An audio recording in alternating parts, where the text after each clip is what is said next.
श्री स्वामी समर्थ. स्वामी महाराज तुमच्या मनातील सर्व चांगल्या इच्छा ह्या लवकरात लवकर पूर्ण करत, एवढीच स्वामींच्या चरणी मी प्रार्थना करते आणि आजच्या या नवीन व्हिडिओला सुरुवात करते. तर आजच्या या व्हिडिओमध्ये आपण जाणून घेणार आहोत की 22 फेब्रुवारी गुरुवारी गुरुपुष्य अमृत योग हा आलेला आहे. तर हा योग खूप असा महत्त्वाचा आहे. तर या योगावरती आपल्याला काही उपाय देखील करायचे आहेत. तर आजच्या व्हिडिओमध्ये आपण जाणून घेणार आहोत की आईने आपल्या मुलांसाठी हा एक दिवा आहे, तर तो घराबाहेर लावायचा आहे. तर तो दिवा कसा लावायचा आहे, कुठे लावायचा आहे, त्या दिव्यामध्ये आपल्याला काय टाकायचं आहे, ते संपूर्ण माहिती आपण जाणून घेणार. तर व्हिडिओ तुम्ही स्किप न करता शेवटपर्यंत पहा. आणि जे कोणी चॅनलवरती नवीन असतील तर त्यांनी चॅनलला सबस्क्राईब करा आणि समोरील बेल आयकॉनला क्लिक करा, कारण की जे नवीन येणारे व्हिडिओ आहेत तर त्याचं नोटिफिकेशन हे तुम्हाला लगेच मिळून जाईल आणि तुम्ही एक पण व्हिडिओ मिस करणार नाहीत. त्याचप्रमाणे श्री स्वामी समर्थ अशी कमेंट करायला अजिबात विसरायचं नाही. तर 22 तारखेला आपल्याला आपल्या घराबाहेर असा एक दिवा लावायचा आहे. तर यामुळे आपल्या घरामध्ये सुख समृद्धी ही कायम टिकून राहील. तसेच आपल्या मुलांची प्रगती होईल, आपल्या पतीची प्रगती होईल, घरातील इडापिडा, संकटे, दुःख हे सर्व नष्ट होतील आणि आपल्या सर्व इच्छा मनोकामना ह्या पूर्ण होतील. तर पहा, या पुष्य नक्षत्रामध्ये माता लक्ष्मी व श्री हरी विष्णूंची देखील आपल्याला पूजा करायची आहे. तसेच या दिवशी कुबेर देवतांची पूजा करण्याला देखील खूप महत्त्व दिलं जातं. तसेच पौर्णिमेच्या दिवशी आपल्या पितरांची सुद्धा सेवा करायची असते. म्हणजे या दिवशी दान धर्म तसेच तर्पण देखील केलं जातं. जर आपल्या घरामध्ये नकारात्मकता असेल, वाईट दोष असतील, वाईट शक्ती असेल, तर आपल्या घरामध्ये लक्ष्मी माता ही स्थिर राहत नाही आणि म्हणूनच आपल्या मुलांची पतीची प्रगती होत नाही. घरामध्ये सततचे वादविवाद, भांडणं, सारखे आजारपण हे सर्व होत असते आणि या पितृदोषामुळे आपल्या मुलांना भरपूर समस्या अडचणींना सामोरे जावे लागते. म्हणून काही तिथींना काही उपाय हे आपण अवश्य करायला हवेत, कारण या योगावरती जर आपण काही उपाय केले तर त्याचा आपल्याला जास्तीत जास्त लाभ हा होत असतो. म्हणून गुरुपुष्य अमृत योग या दिवशी आपल्याला अवश्य हा दिवा आहे तर तो आपल्याला लावायचा आहे. तर गुरुवारी आपल्याला सकाळी लवकर उठायचं आहे. लवकर उठल्यानंतर मग आपल्याला स्नान वगैरे झाल्यानंतर आपल्याला सूर्यदेवांना अर्घ्य द्यायचा आहे. तर त्या पाण्यामध्ये जो आपण एक तांब्यावर पाणी घेतो त्याच्यामध्ये तुम्हाला हळद कुंकू अक्षता एखादं लाल फूल टाकायचं आहे आणि थोडेसे काळे तिल टाकायचे आहेत आणि सूर्यदेवांना अर्घ्य द्यायचा आहे. त्याच्यानंतर तुम्हाला तुळशी मातेसमोर देखील एक दिवा लावायचा आहे. तुळशी मातेला जल अर्पण करता वेळेस त्या पाण्यामध्ये तुम्हाला 2 चमचे कच्चे दूध टाकायचे आहे आणि तुळशी मातेला अर्पण करायचं आहे आणि ओम नमो भगवते वासुदेवाय नमः हा मंत्र तुम्हाला 11 वेळा म्हणायचा आहे आणि तुळशी मातेसमोर तुम्हाला 11 वेळा प्रदक्षिणा घालायच्या आहेत. तसेच पहा, मी तुम्हाला प्रत्येक व्हिडिओमध्ये सांगत असते की गुरुपुष्य अमृत योगाच्या दिवशी आपल्याला आपला जो उंबरठा आहे तर तिथे देखील हळदीचं लेपन करायचं आहे, आपला किचन स्वच्छ करायचं आहे, घरातील जेवढी साफसफाई असेल तर तेवढी आपल्याला करायची आहे.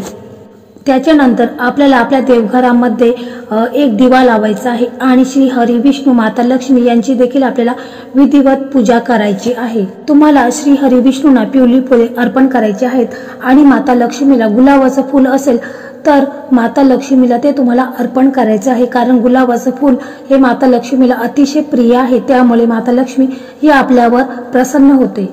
तर मग हे सर्व झाल्यानंतर तुम्हाला संध्याकाळी काय करायचं आहे की आपल्याला एक दिवा बनवायचा आहे. तर तो कशा प्रकारे बनवायचा आहे, तर आपल्याला गव्हाचं कणिक घ्यायचं आहे आणि त्या कणिकमध्ये आपल्याला ते पूर्ण मळून घेता वेळेस आपल्याला त्याच्यामध्ये 1 चमचाभर हळद टाकायची आहे. म्हणजे दिवा असा पिवळा झाला पाहिजे.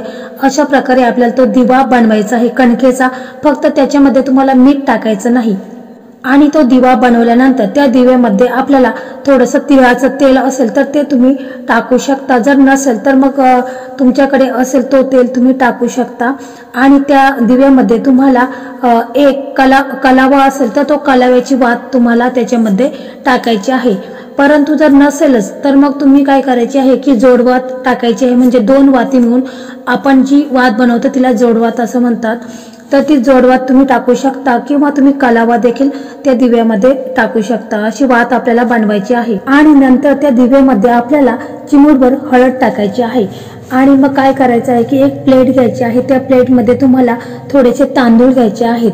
जर तांदूळ नसेल तर मग तुम्ही गहू देखील त्या प्लेटमध्ये ठेवायचे आहेत आणि त्याच्यावरती आपल्याला हा दिवा आहे तर तो ठेवायचा आहे आणि दिवा हा प्रज्वलित करायचा आहे. आणि मग हा दिवा आहे तर तो आपल्याला घराच्या बाहेर म्हणजे जेव्हा आपण घराच्या बाहेरून आतमध्ये येत असतो ती जी उजवी बाजू आहे तर त्या साईडलाच आपल्याला हा दिवा आहे तर तो ठेवायचा आहे। मग त्याच्यानंतर त्या दिव्यामध्ये आपल्याला थोडेसे काळे तीळ हे टाकायचे आहेत, कारण असं म्हणतात की पौर्णिमेच्या दिवशी आपल्या पितृंची आपल्याला सेवा करायची असते, कारण आपले पितृ जे आहेत तर ते आपल्या घराच्या बाहेर आलेले असतात आणि ते बघत असतात की मी ज्यांच्यासाठी एवढे साम्राज्य उभं केले त्यांना माझी आठवण येते की नाही।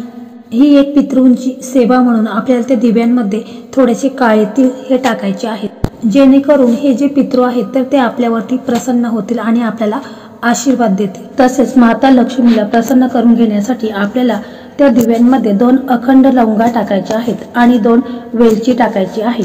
अशा प्रकारे आपण तो दिवा तिथे प्रज्वलित करायचा आहे आणि मग आपण दिव्याला नमस्कार करायचा आहे आणि मनामध्ये प्रार्थना करायची आहे आपल्या पितृंना की माझ्या घरामध्ये माझ्या मुलांच्या प्रगतीमध्ये जे काही अडथळे येत आहे, माझ्या मुलांच्यावर जे काही संकट येत आहे, त्यांच्या कोणतीही इच्छा ही पूर्ण होत नाही, तसेच त्यांच्या लग्नामध्ये अडथळे निर्माण येतात, त्यांच्या जॉबमध्ये अडथळे निर्माण येतात, तर सर्व समस्या ह्या दूर व्हाव्यात, माझ्या पतीची प्रगती होऊ दे, माझ्या मुलांची प्रगती होऊ दे, माझ्या घरामध्ये सुख समृद्धी टिकून राहू दे। अशा प्रकारे तुम्हाला मनापासून आपल्या पितृंना नमस्कार करायचा आहे, प्रार्थना करायचा आहे, त्यांचा आशीर्वाद तुम्हाला प्राप्त करून घ्यायचा आहे।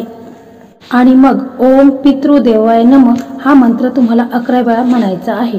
आपण हा दिवा लावल्यानंतर आपल्याला आपला जो मुख्य दरवाजा आहे तर तो उघडा ठेवायचा आहे, कारण पहा तिन्ही सांजेच्या वेळेस माता लक्ष्मीची आगमनाची वेळ असते आणि म्हणूनच आपण हा जो दिवा लावलेला आहे तर माता लक्ष्मी हा दिवा पाहून माता लक्ष्मी आपल्यावर प्रसन्न होईल आणि आपल्या घरामध्ये सुख समृद्धी ही कायम टिकून राहील।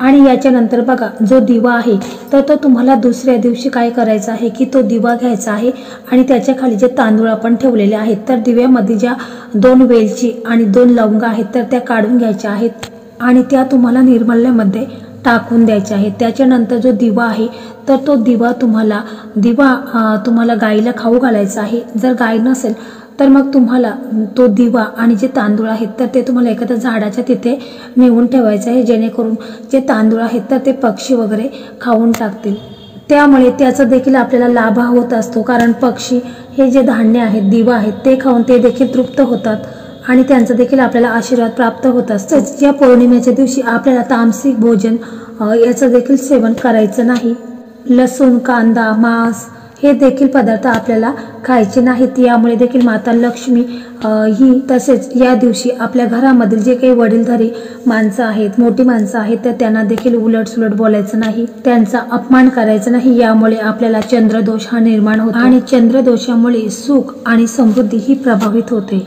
तसेच पौर्णिमेच्या दिवशी चंद्राचा प्रभाव हा जास्त असतो, तो पूर्ण कलाने चमकत असतो आणि म्हणूनच आपल्याला या पौर्णिमेच्या दिवशी चंद्राची देखील पूजा करायची आहे, जेणेकरून त्या संदर्भात काही जे दोष असतील तर ते देखील आपले निघून जातात आणि चंद्रबाळामुळे आपल्याला धन सुख हे प्राप्त होत असते।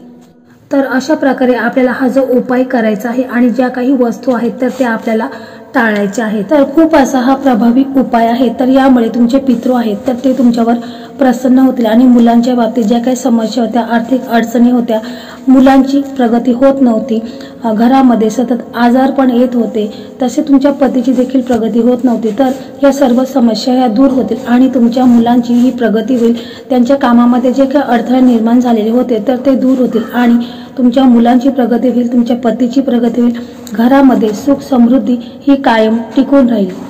तसेच पहा आपल्या घरामध्ये सुख समृद्धीसाठी आपण रोजच्या रोज जर आपल्या प्रवेशद्वारावरती दिवा लावला, त्याच्यामध्ये मोहरीचं तेल टाकलं तर जी बाहेरची वाईट शक्ती आहे तर ती घरामध्ये प्रवेश करत नाही आणि घरामध्ये सकारात्मक ऊर्जा ही निर्माण होत असते।